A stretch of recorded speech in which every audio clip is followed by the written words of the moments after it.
Ang mga church fathers ay mga unang teologo at lider ng simbahang Kristiyano na namuno sa mga unang siglo ng Kristyanismo. Narito ang mga sulat nila tungkol sa Eukaristiya. Unang siglo, 1. San Pedro, 67 AD, ang pan na ating tinatanggap ay ang katawan ni Kristo, at ang vino ay ang dugo niya. Unang Pedro Kapitulo 2 versikulo 3, katulad ng tradisyon ng mga apostol. 2.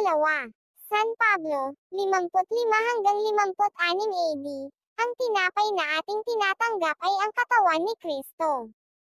Ang vino na ating ininom ay ang dugo niya.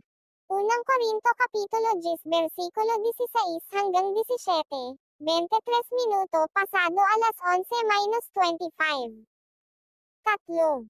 San Clemente ng Roma, 75 AD, ang Eukaristiya ay ang pagkakaisa ng katawan at dugo ni Kristo. Epistula ad Corintios, 40.2. Pangalawang siglo 1, San Ignacio ng Antioch, 110 AD, ang Eukaristiya ay ang katawan ng ating Panginoon, na ibinigay para sa ating kaligtasan. Epistula ad Ephesians, 20.2.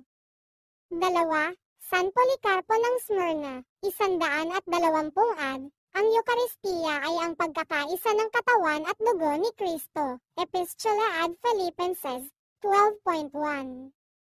3. San Justino ng Martir, 150 AD, ang Eukaristiya ay ang pagkakaisa ng katawan at dugo ni Kristo, na ibinigay para sa ating kaligtasan. Apologia 1.66. 4. San Ireneo ng Lyons, 180 AD, ang Eukaristiya ay ang katawan ni Kristo, na ibinigay para sa ating kaligtasan. Adversus Heresies, 4.17.5. Mga doktrina ng Eukaristiya. 1. Real presence.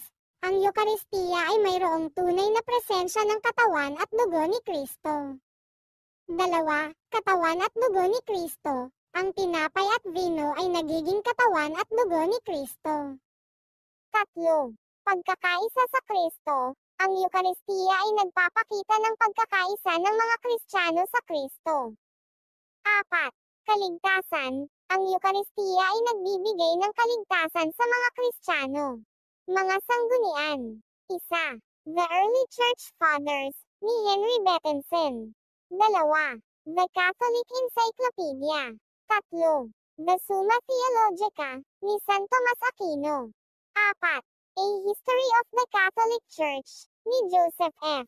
Kelly. 5. The Church Fathers, An Introduction to the Patristic Period, ni James F. Keating.